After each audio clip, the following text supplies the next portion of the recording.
नमस्कार। ज्ञान मास्टरमाइंड में आपका बहुत बहुत स्वागत है। मित्रों, आजकल महाकुंभ चल रहा है और हम महाकुंभ के अनेक पक्षों के बारे में बात कर रहे हैं। आज हम बात करेंगे कल्पवास की।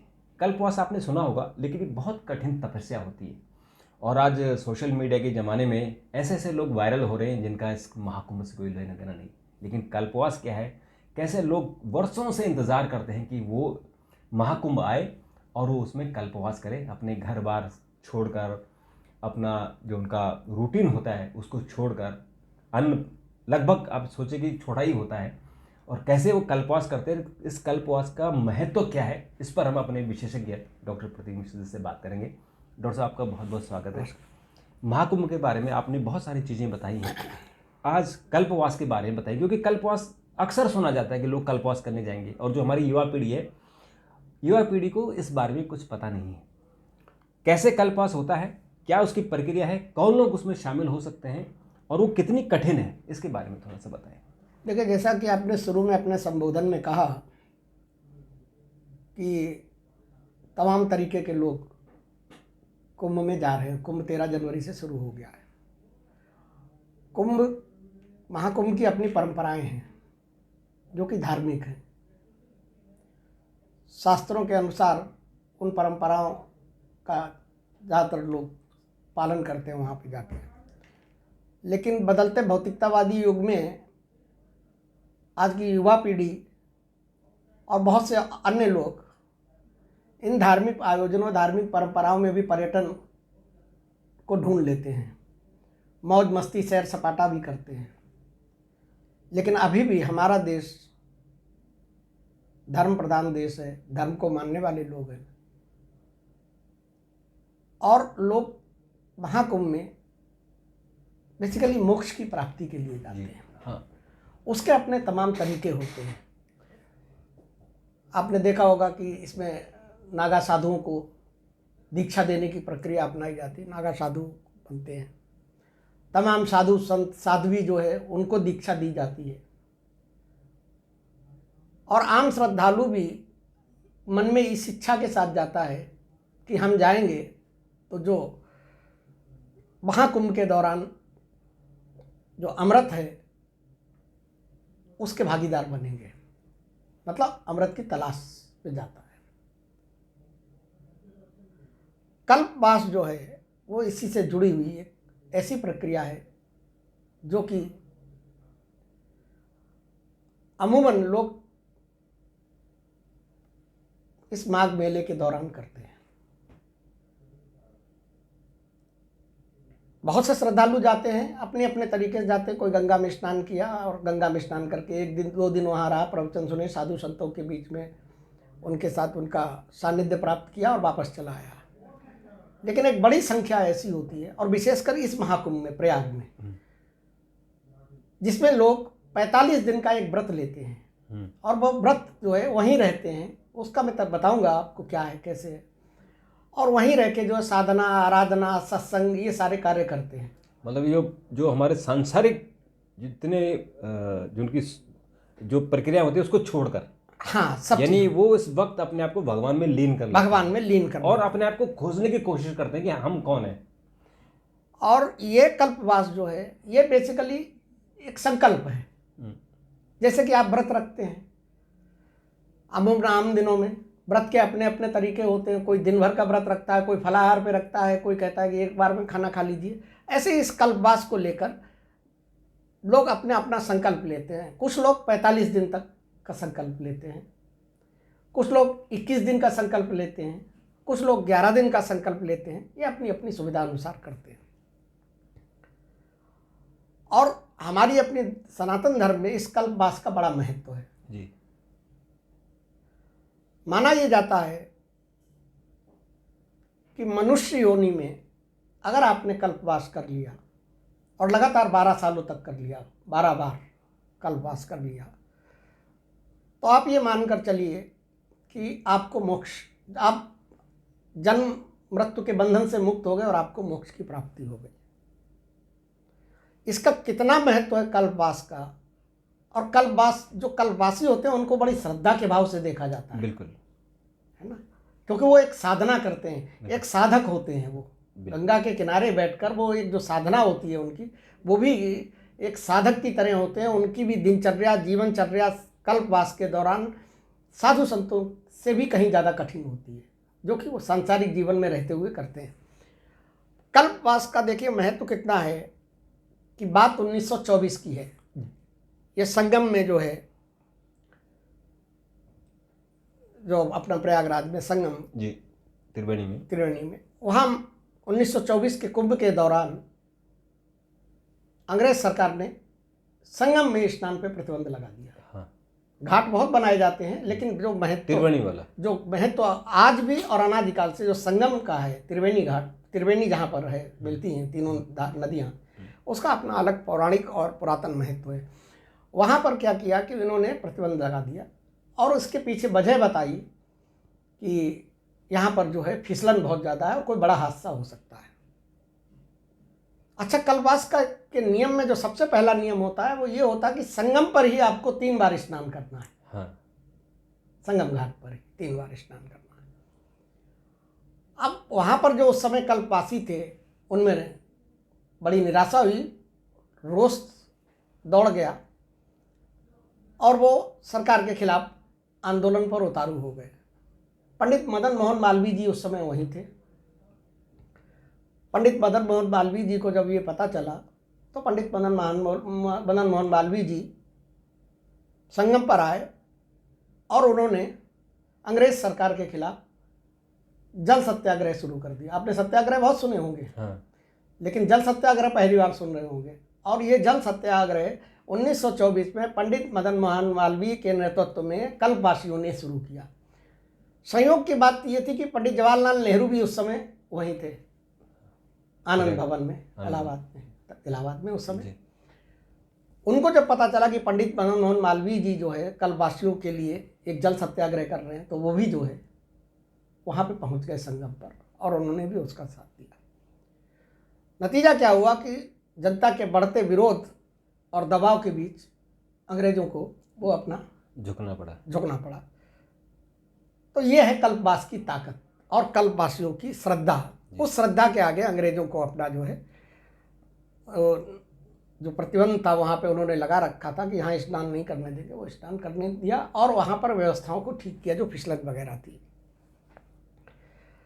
अब आपके मन में एक सवाल आएगा कि भाई ये कल्पवास है क्या जी, कैसे होता है? हाँ, शुरुआत कैसे होती है इसकी? क्योंकि कल्पवास तो हमने सुना है, और ये भी हमने सुना कि जब कल्पवास आदमी, जो कोई भी इंसान, कोई महिला या पुरुष, और खासकर बुजुर्ग लोग करते हैं, तो वो इसलिए करते हैं कि अब उनका जो उन्होंने सांसारिक प्रक्रियाएं करनी थी, संसार का जो भोगना था भोग लिया, अब वो मोक्ष की प्राप्ति के लिए कुछ संयम बरतें, कुछ तपस्या करें। हाँ, तो जो बुजुर्ग लोगों की बात आपने की, उसके पीछे कारण क्या है कि उनके पास सांसारिक जिम्मेदारियां नहीं होती। हाँ, मतलब फ्री हो गए अब आप सांसारिक जिम्मेदारी। अगर आपके पास सांसारिक जिम्मेदारियां हैं और आपका मन जो है उन सब में रमा हुआ है, उधर लगा हुआ है कि घर में यार क्या हो रहा होगा, बच्चे क्या कर रहे होंगे, कैसे होगा, पानी आ रहा नहीं आ रहा है, बिजली तो नहीं खराब हो गई, तो फिर आप कल्पवास नहीं कर सकते। और आप कल्पवास का वो करना, जो अगर करते भी ऐसी स्थिति में वो कल्पवास है, तो उस कल्पवास का कोई महत्व नहीं है।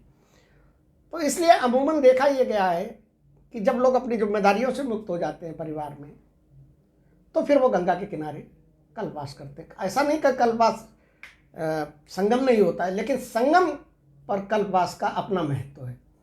वैसे हमारे यहाँ जितनी भी पवित्र नदियाँ हैं, माघ के महीने में वहाँ माघी का मेला लगता है। हाँ।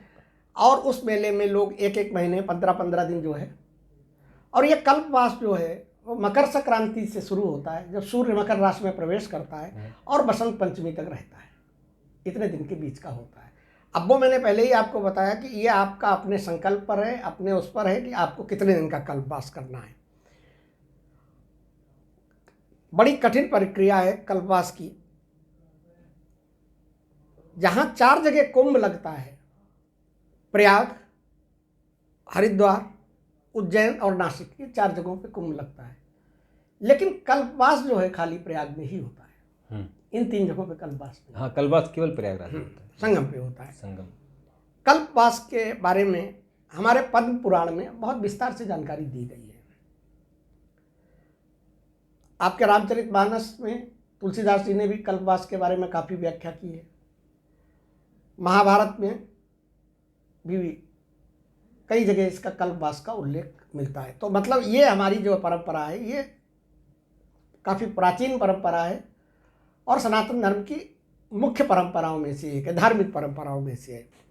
इसकी अपनी एक अलग महत्ता होती है जी।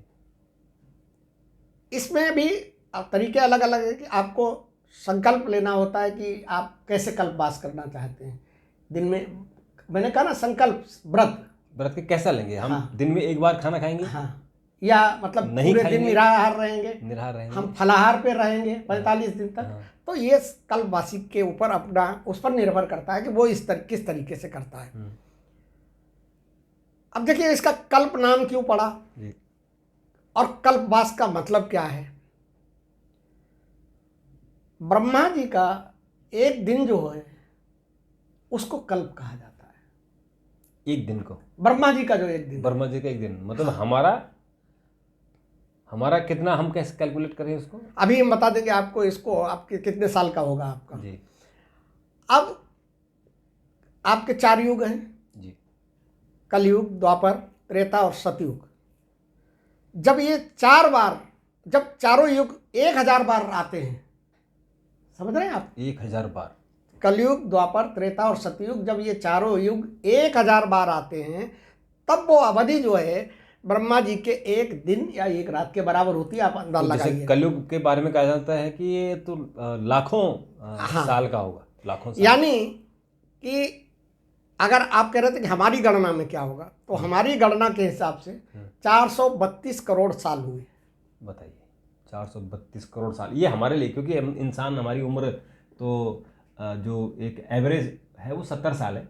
इक्का दुक्का कोई आदमी 100 साल भी जीवित रह जाता है, लेकिन हमारा जो अनुमानित और जो औसत उम्र है, और ये सब बड़ी साइंटिफिक चीजें जुड़ी हुई हैं। ये तो scientific- 84 लाख योनियां हैं आपकी। बिल्कुल। एक योनि में आपकी एवरेज अपनी अलग अलग आए हैं, उस आय के हिसाब से देखोगे तो ये 432 करोड़ के आसपास ही बैठेगा।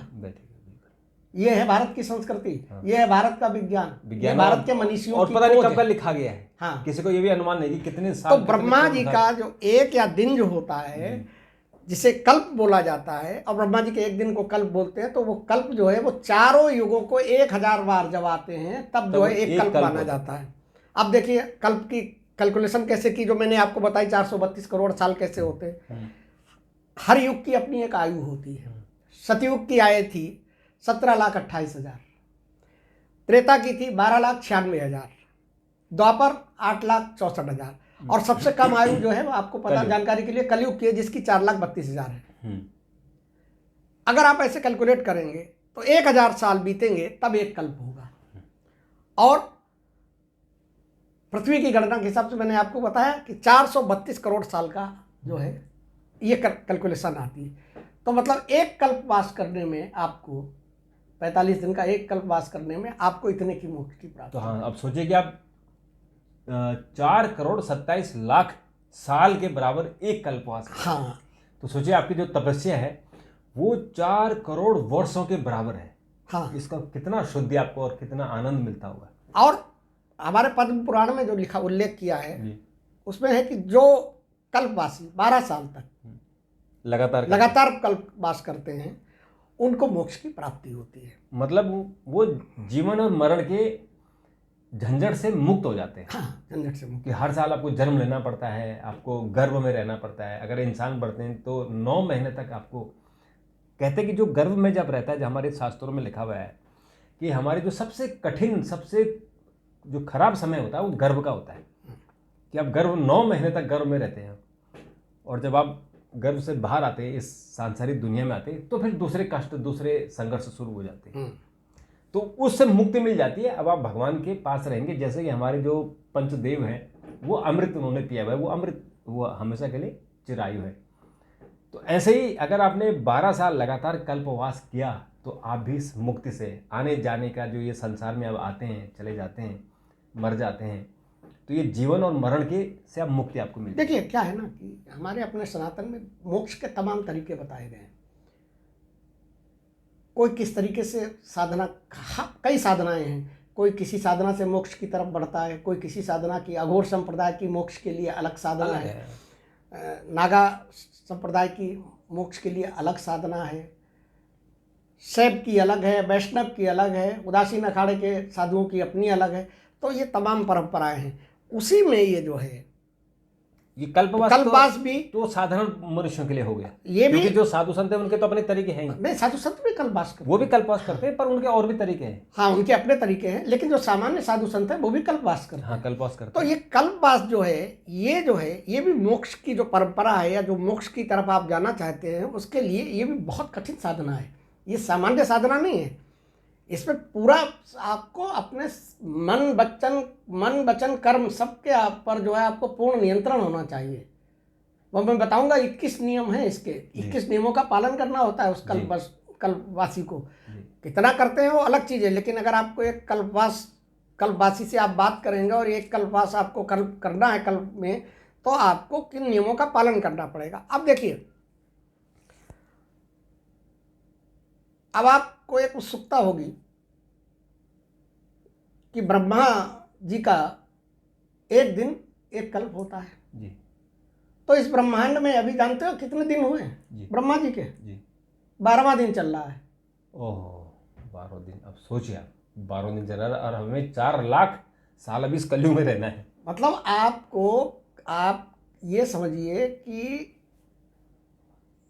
एक कल्प चारों युगों के 1000 बार आने के बाद होता है।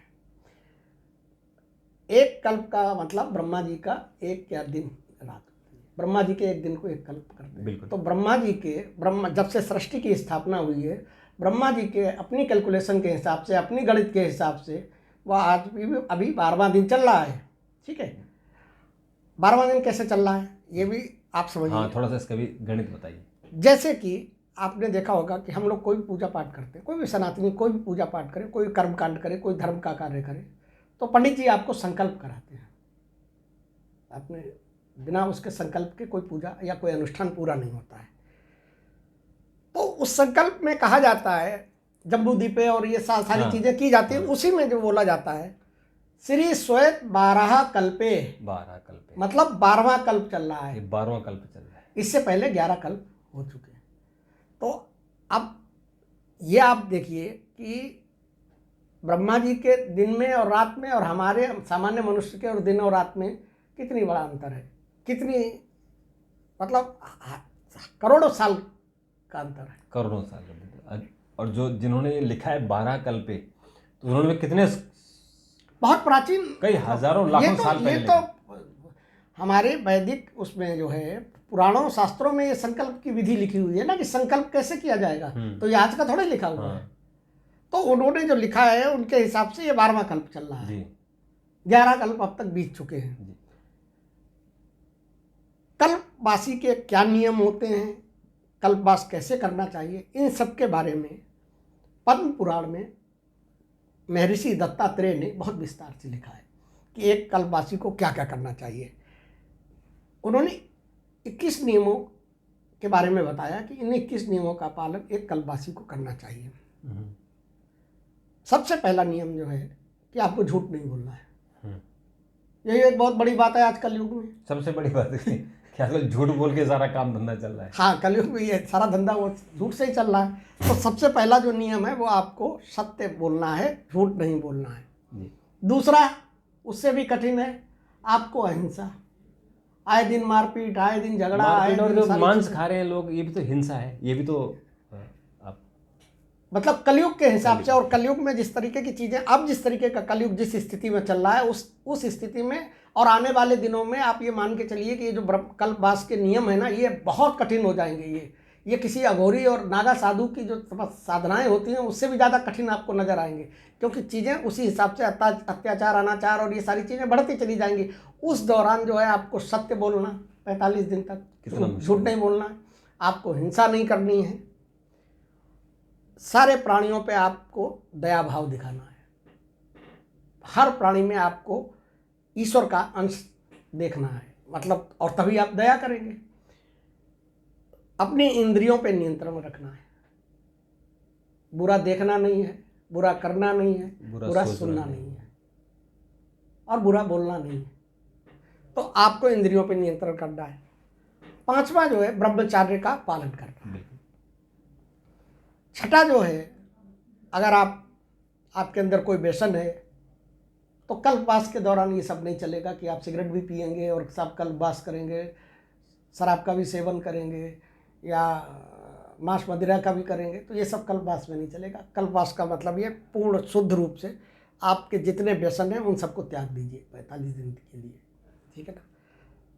सातवां जो है, और सब प्रकृति से जुड़े चीज़ें हैं जो नियम बनाए हैं। देखिए हमारे यहाँ प्रकृति, क्यों प्रकृति प्रधान हमारा वो है, हमारा धर्म जो है प्रकृति प्रधान है, हम प्रकृति की पूजा क्यों करते हैं। सातवां जो है ब्रह्म मुहूर्त में जागना। ब्रह्म मुहूर्त में जागना मतलब ऐसा नहीं है कि आप कल पास कर रहे हैं वहाँ टेंट लगा के और उसमें जो है सो रहे हैं आप आराम से, सवेरे 9 बजे 10 बजे सो रहे जग रहे हैं और उसके बाद जो है आप कह रहे हैं कि बेटी लाइए, तो कल्पवास नहीं होगा। ब्रह्म मुहूर्त में उठ के स्नान कर लेना है गंगा जी में। आठवां जो है नियम, वो मैंने आपको बताया था कि एक कल्पवासी के लिए जरूरी होता है कि वो दिन में 3 बार स्नान करे, सुबह, दोपहर और शाम। 9वां नियम है 3 टाइम भगवान की आरती करना है, 3 बार पूजा अर्चना करना। कल्पवास के दौरान जो लोग अपने पितरों का पिंडदान करते हैं तो पितरों को उससे मोक्ष की प्राप्ति होती है। और ये भी एक मतलब नियम है कि अगर आप कल्पवास कर रहे हैं तो उस दौरान उस पवित्र नदी के किनारे आप अपने पितरों का पिंडदान कीजिए। 11वां दान, आपको इस दौरान दान करना है। अब दान पे मैं एक चीज बताऊंगा आपको। धर्म के 4 पैर माने जाते हैं, 4 स्तंभों पे धर्म टिका हुआ है। सतयुग के अंदर जब तप ये प्रधान था, साधना जब तप करना। सतयुग में जैसे ही ये चीज विलीन होने लगी, सतयुग चला गया। अब आया आपका त्रेता युग जी। त्रेता युग में जो है सत्य वचन बोलना था, प्राणी मात्र पे दया दिखानी थी, ये सब चीज़ों का ह्रास हुआ, दूसरा पैर भी टूट गया। द्वापर आया, तीसरा। द्वापर में जो खाली 2 पैर रह गए थे धर्म के, वो था कि अहिंसा का पालन करना है। आप देखिए कि पूरा महाभारत हुआ, मार काट के अलावा कुछ हुआ नहीं द्वापर में। खून खराब हुआ, खून खराबा हुआ, द्वापर एक और में टांग टूट गई। कलयुग के अंदर दान की परंपरा है। जिस दिन यहाँ दान भी बंद हो जाएगा, ये चौथा भी टूट आप मान लीजिए कि उसी दिन से कलयुग जो है कलयुग समाप्त हो जाएगा। मतलब उस स्थिति तक अगर आ जाएंगे, जैसे जैसे दान की प्रक्रिया कम होती जाएगी, कलयुग अपना विकराल रूप लेता हुआ चला जाएगा। तो 11वां जो नियम है कल्पवासी के लिए वो दान का है। 12वां आपको जप करना है, और जप कैसे करना है कि मन ही मन करना, चिल्लाना नहीं है कि पूरे मोहल्ले को नहीं सुनाना है कि साहब आप जोर जोर से चिल्ला रहे हैं माइक पे, ऐसा नहीं करना। आपको जाप हमेशा जो है वैसे भी मन में ही किया जाता है, तो आपको मन में जाप करना है। जिसका जो भी आपकी जिसकी श्रद्धा है, जिस भगवान की, वो आप जाप कर सकते हैं। 13वां सत्संग है। सत्संग कोई बड़ी चीज़ नहीं है, क्योंकि जब आप इस तरीके के कुंभ में कल्पवास कर रहे हैं या कहीं और माघी मेला लगा हुआ है उस समय आप कल्पवास कर रहे हैं, तो जाहिर सी बात है वहाँ साधु संत हैं, तो आपको खाली टाइम में वहाँ पे रेडियो नहीं सुनना है, टीवी नहीं देखना, ये सब चीज़ें करनी नहीं है। इसी भौतिक दुनिया से, मतलब भौतिक चीज़ों से दूर रहना है। तो आप जाइए और अपना खाली समय में सत्संग कीजिए, किसी साधु के पास चले जाइए, किसी संत के पास चले जाइए।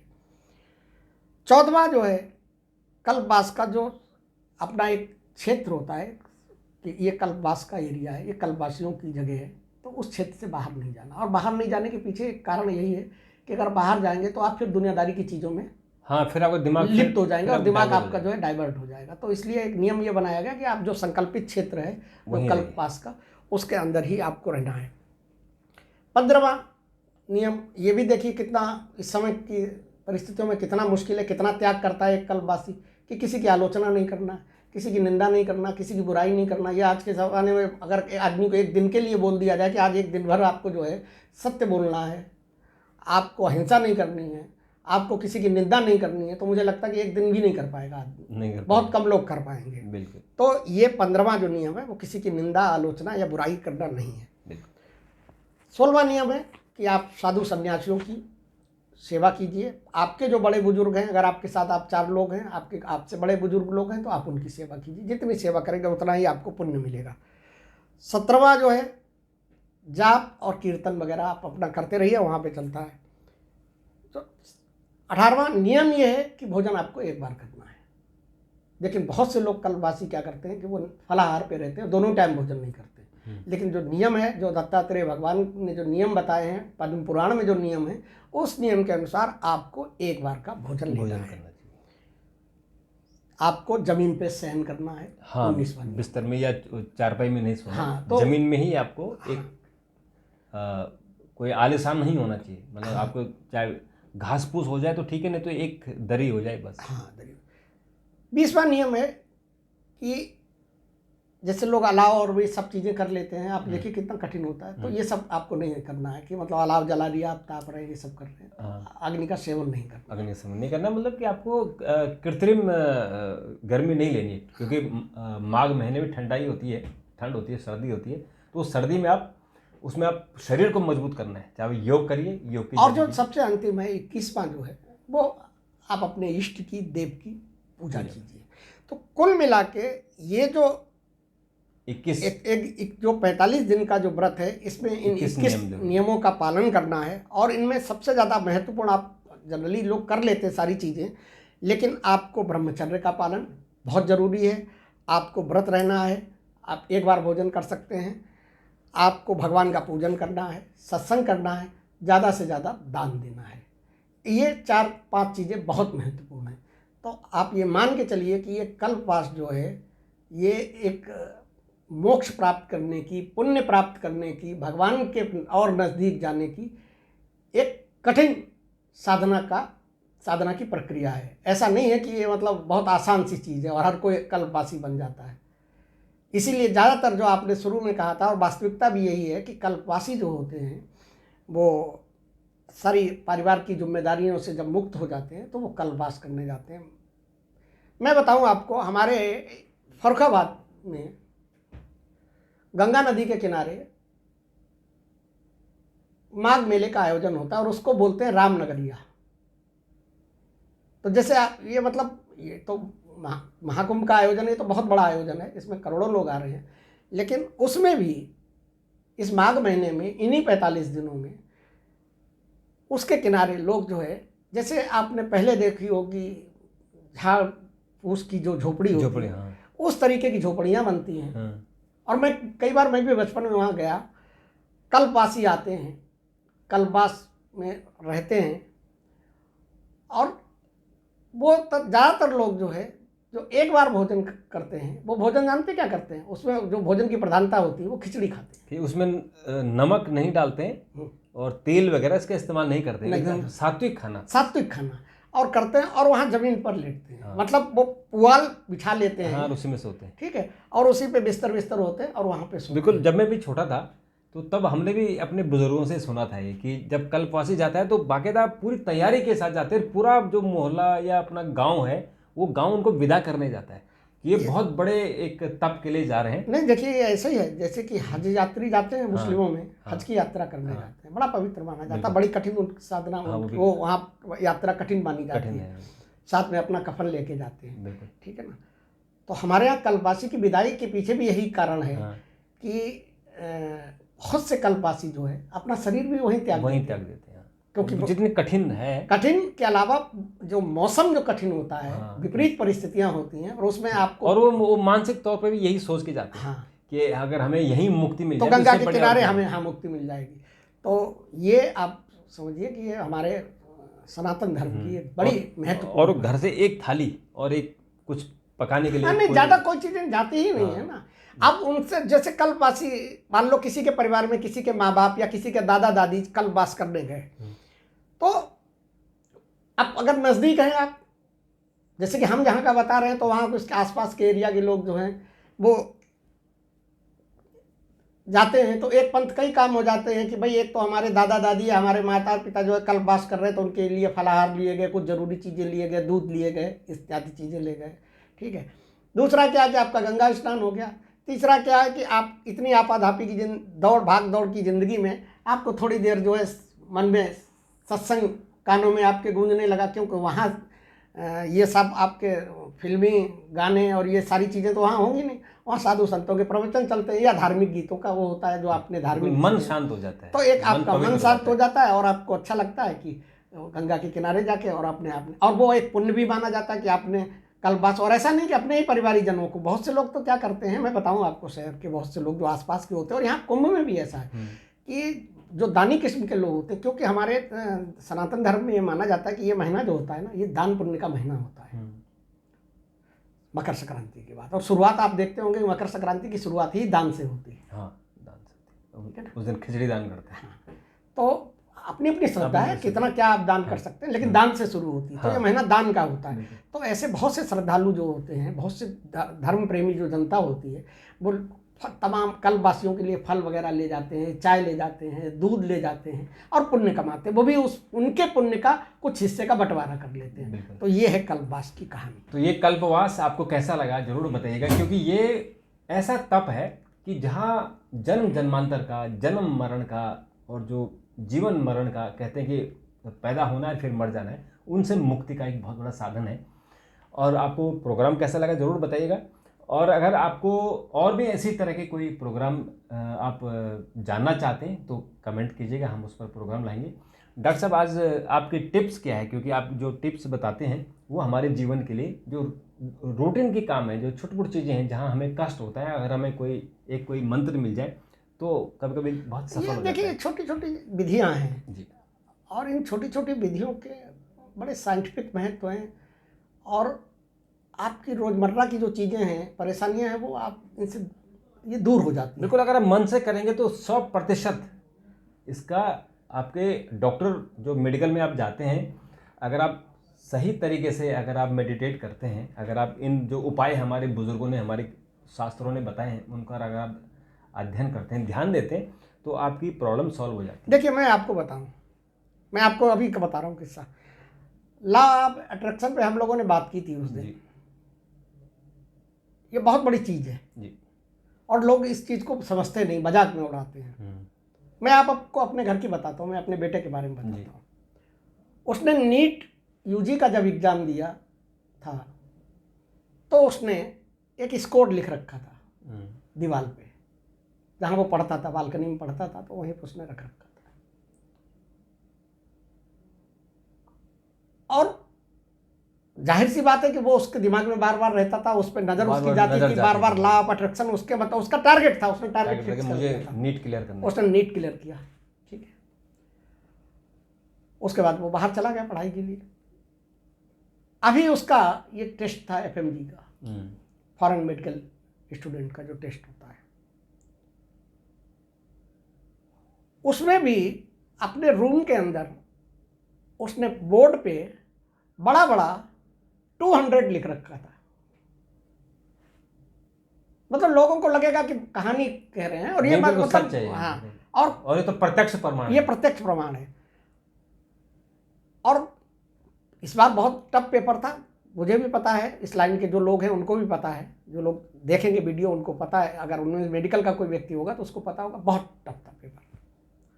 और उसने वो टारगेट लगा रखा था 200, उसने उसको अचीव किया।